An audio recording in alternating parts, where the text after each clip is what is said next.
حضور اکرم صلی اللہ علیہ وسلم نے دوسری احادیث میں کچھ نشانیاں بتلائی کہ دجال کب ظاہر ہوگا.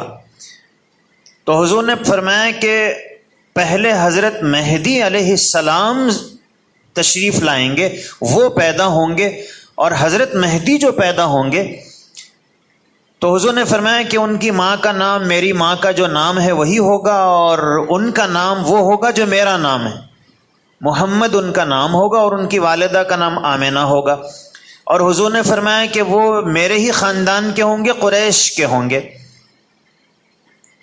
تو حضور نے حضرت مہدی کی بہت تفصیل بتلائی.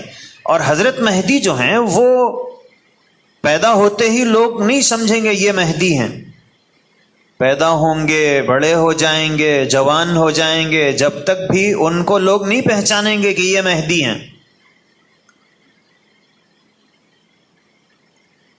کعبۃ اللہ کے پاس طواف کرتے رہیں گے اور بالکل بے چینی کا ماحول رہے گا، سب انتظار میں رہیں گے کہ حضرت مہدی کب تشریف لائیں گے. اور بہت سارے علماء ان کی تلاش میں حرم شریف گئے ہوئے ہوں گے اور وہ وہاں ان کو تلاش کر رہے ہوں گے.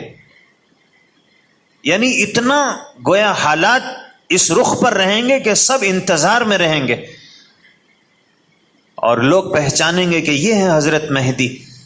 اور جیسے ہی پہچانیں گے کہ آپ مہدی ہیں، یہ بولیں گے، یہ اپنے کو چھپانا چاہیں گے، مگر لوگ پہچانیں گے تو وہ وہاں سے بھاگ جائیں گے، وہ مکہ چلے جائیں، مکے سے مدینہ چلے جائیں گے.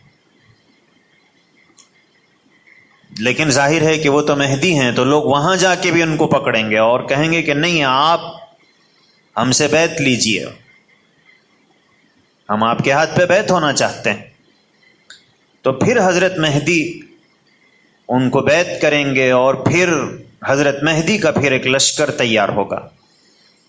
تو پہلے حضرت مہدی آئیں گے، اس کے بعد دجال.